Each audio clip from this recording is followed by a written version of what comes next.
Isang bagay na dapat tandaan at isang bagay na dapat iwasan ng mga new affiliate, content creator na bago, or new TikToker. TikToker ka ba? Content creator or affiliate whatsoever?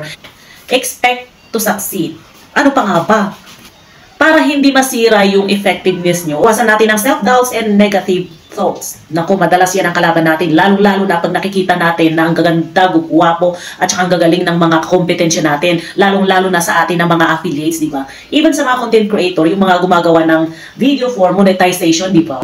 Hindi masira yung goal nyo or kung anong bang gusto nyong abutin or ipaglaban sa pagiging affiliate, sa pagiging content creator.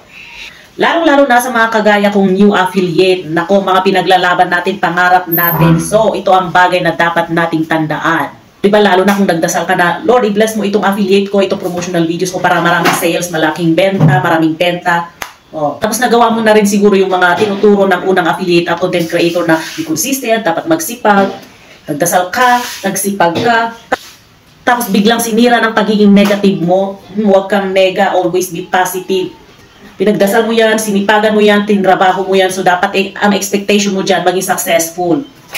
Kung minsan kasi ang kalaban natin, yung mismong sarili natin, sinipagan na nga natin, nagdasal na nga tayo, tapos biglang, naku, baka walang mangyari, naku, wala ito. Huwag ganun, huwag kang nega, be positive always.